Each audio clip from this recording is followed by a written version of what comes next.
So this is the video for the overview of the sphere project. We've kind of built this in bits and pieces in the select video, the layers video, the brushes video, and we're picking up where we left off there basically.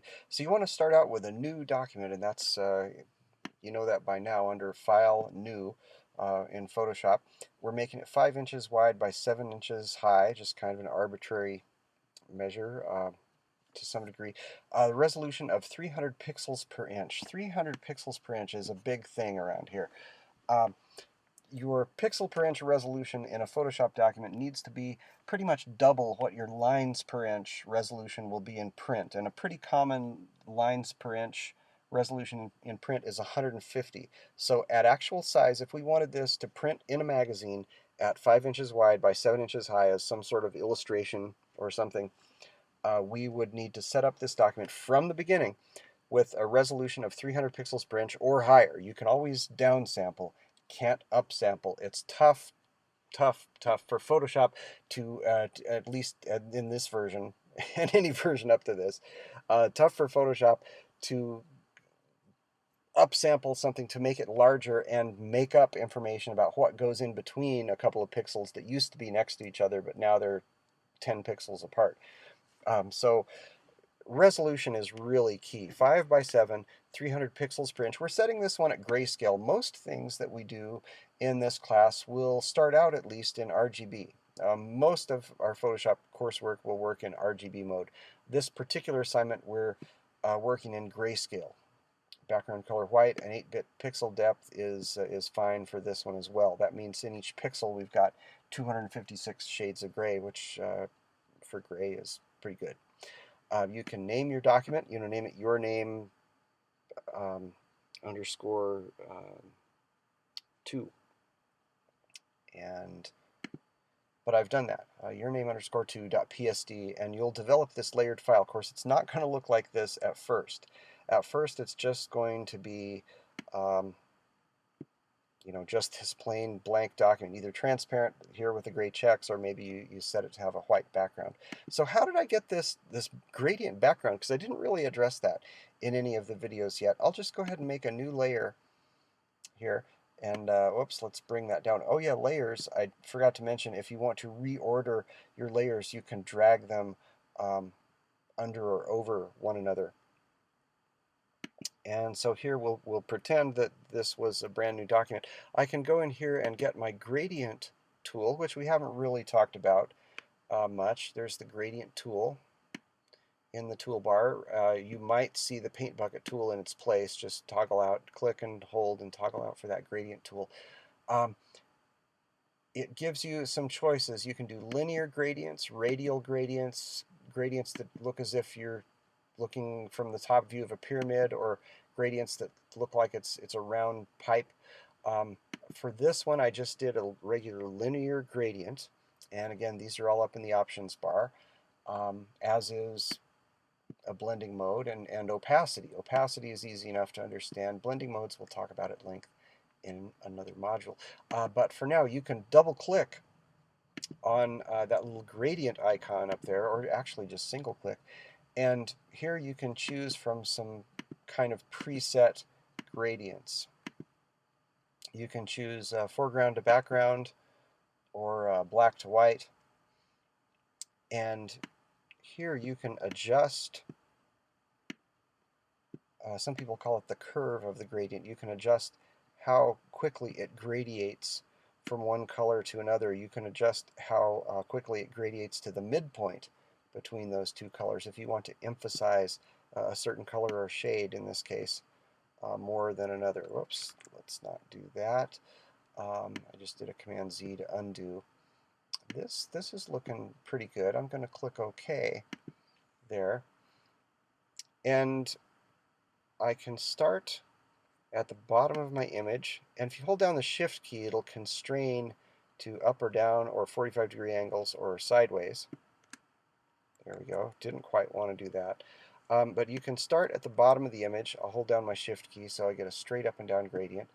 Here's what it is from black to white at the bottom. Now, in mine, I did kind of a dark shade of gray And the way to do that is you can kind of zoom out so that you get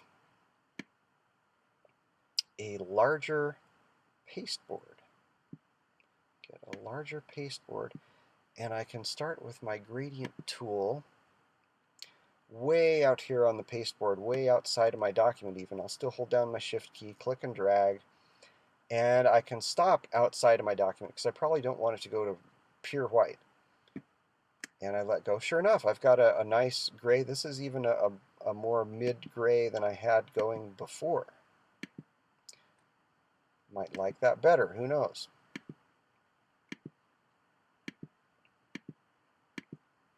And of course, I built my sphere by making that circular selection with my marquee tool, my elliptical marquee, and when you hold down that shift key, it'll constrain to a perfect circle as you make the selection. And as you make that selection with those marching ants, you can watch the info panel. I'll deselect. You can watch the info panel over here and get width and height, and we want about 3 inches for the assignment, roughly 3 inches. And we're going to kind of center that left and right and position it, you know, high enough that we have some room to draw the shadow. I'll deselect because, of course, I've already made my selection. I've used that selection, and I can load it at any time because I've saved it as an alpha channel. This will be one of the screenshots that I'll want. Your selection saved as an alpha channel, and then you can load that selection at any time. And it's perfectly in that same place. So as long as you don't nudge your sphere artwork around, which I've seen happen, then you're fine. You are set, and you can paint with different kinds of brushes or gradients or textures or shapes. You can utilize that. Oh, you could utilize that to make a mask as well.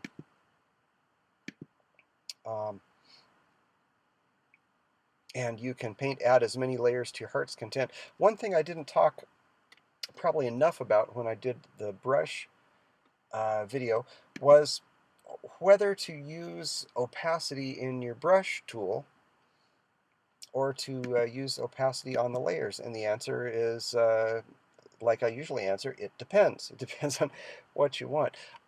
In the case of the leaf, I used both. How do I know? Because I took a screenshot of my options bar on the leaf, and here's my maple leaf, 133 pixels wide that leaf was, with an opacity of 23%. So if I had my brush, you know, full-on black brush, it's only going to be a 23% gray to start out with. But on top of that, I decided, wow, those leaves are awfully dark, and I pulled the opacity of the layer back down. See here, there's my 23% leaves. They're pretty substantial.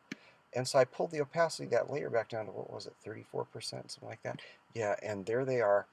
And you know, you may want to take some notes and or screenshots as you go along. Of course, the thing about layers is you can access that information at any time. Let's see, what was gray speckles? Oh, that had an opacity of 100. The leaves, oh, they had opacity of 34. Okay, we're good. And white speckles, that was a full 100% opacity, but I think I may have pulled the opacity back on the brush a little bit on that one. So you can mix and match, and you can be a little bit flexible that way. Now the shadow is a little tricky. I used just a regular old, and let's deselect, by the way. I used a regular old black or gray brush, and I think, did I move the opacity of that? No, I did the opacity with the brush. Now I could also adjust the opacity of that layer, or the fill, which is a similar concept. Adjust that layer, and you know, we're not necessarily limited to just one shadow layer. We could have shadow layer 2 and come and fill in. Now I can choose to view my sphere and all of its textures if I want. On this layer, I'm below the sphere, so I can paint to my heart's content with the shadow. And we could even, whoa, don't want to do that. I was going to say we could even paint in a texture, but let's stick with a good old black brush and pull back a few notches. Just a couple of 100 pixels going there, maybe 4 or 5. That's right in the ballpark. and then there you go. You can paint until you've got a believable shadow. The great thing about having this on a separate layer is if you kind of mess up like I just did, I've got the little paint splotches there, so to speak, um, you can just go back and do a different layer. You can also move that shadow so that it's more in line with how you want your sphere to be. You know, if you've got a shadow, um, pardon me, all the way down here, kind of indicates that that sphere is in the air. I like for the assignment for the sphere to be sitting on here, unless you've given me some other context um, to, you know, a little motion blur or something to show that that sphere is in motion and it's got a reason to have its shadow way up top. You can also, for this assignment, take a ball and set it on a piece of paper on the table and view it under different light sources and see how that highlight reflects here. You notice I've got some midtones all the way around the edge. I've got some dark shadows here, but really there's light bouncing off your table, and you'll notice that under here you get a little bit of kind of reflected light underneath. So this bottom edge of the sphere should not be just, you know, total 100% black. There should be a little bit of gray, almost a little bit of highlight under here as light reflects off that surface and bounces up. And then your shadow should match up with the light source. If you've got a light source that's coming, whoops, coming at pardon me, if you've got a light source that's coming at an angle like this, your shadow is probably not going to be over here. We need to get things kind of matched up. So those are just a few hip tips about making the sphere. Hope that helps. Uh, do some observation with a, you know, basketball, tennis ball, whatever you've got around on your table, on your floor, under different light sources, and make this happen. Have fun with it and get creative.